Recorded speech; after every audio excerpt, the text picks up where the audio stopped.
मैं ध्रुव हूँ मुझे प्रणति नम कर, बनी पूज्य परमात्मा।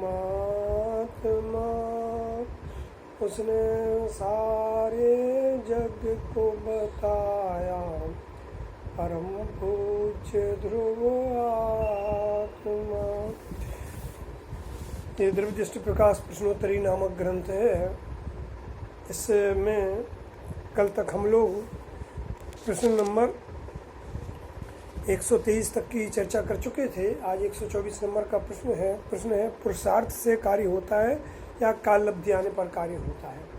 ऐसा प्रश्न तो पूज्य गुरुदेव श्री के सामने श्वेतांबर संप्रदाय में थे तब भी आता था। वो कहते थे काल लब्धि पके बिना हम लाख पुरुषार्थ कर लें, काम थोड़ी होने वाला है, सम्यक दर्शन थोड़ी होने वाला है, मोक्ष थोड़ी होने वाला है। तो काल लब्धि की प्रधानता से करते थे।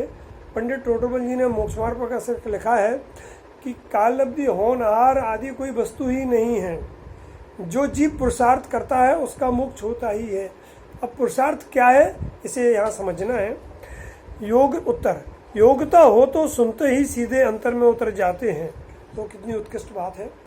स्वयं के उनके जीवन की घटना है कि एक प्रवचन सुना और उसी रात आत्मानुभूति करके उठे।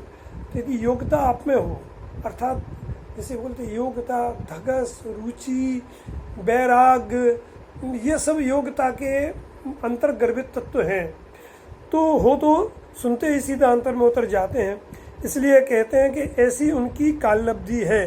तब अज्ञानी कहता है कि अरे पुरुषार्थ को उड़ा दिया, पर अरे भाई पुरुषार्थ इससे अलग थोड़ी है भाई। अंतर में उतर जाना यही तो पुरुषार्थ है। अपने अकर्ता स्वभाव को निर्णय होना यही तो पुरुषार्थ है। मैं परोपर्याय में कुछ नहीं कर सकता हूँ यही तो पुरुषार्थ है। पुरुषार्थ नया थोड़ी कुछ होता है। पर या स्वामी कर्तृत्व बुद्धि, इसको तो पूज्य गुरुदेव श्री नपुंसकता कहते हैं। वो पुरुषार्थ नहीं है। सच्चा पुरुषार्थ तो वह है कि हमें ये लगे कि मैं पर और परमाणु मात्र का करता नहीं हूँ, अपनी पर्याय का करता नहीं हूँ। मैं अकर्ता चेतन स्वभाव में पूर्ण निष्क्रिय आत्मा हूँ।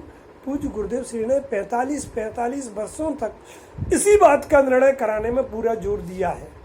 इसी बात को हाईलाइट करने में पूरे उपदेश दिए हैं, पूरा जीवन लगाया है कि तुम अपने लिए संयोग और पर्याय वाला और राग वाला अज्ञानी मानते थे, आज ये निर्णय करो कि तुम परमात्मा हो। तो सुनते ही अंतर में उतर जाते हैं जिसकी योग्यता होती है। तो इससे अलावा कोई पुरुषार्थ नहीं है, क्योंकि अंतर वस्तु का निर्णय होना, उसमें एकत्व होना, इससे बड़ा पुरुषार्थ क्या हो सकता है। पुरुष नाम आत्मा, अर्थ माने पदार्थ, प्राप्ति। पूज्य गुरुदेव श्री ऐसा अर्थ करते थे, माने आत्मा की प्राप्ति जिस कार्य से उसी का नाम पुरुषार्थ है। तो हम देखें हमें आत्मा आज तक क्यों नहीं मिला है। तो आगम इस बात का साक्षी है कि पर और पर्याय में जब तक कर्तृत्व बुद्धि जिसे रहती है, तो जहाँ कर्तृत्व बुद्धि होगी वहीं एकत्व होगा। तो राग या पर और पर्याय का एकत्व होने से आत्मा में एकत्व नहीं आएगा। आत्मा में एकत्व नहीं होने से पुरुषार्थ फलित कहाँ से होगा। इसलिए अपने आत्मा में हमें एकत्व करना है।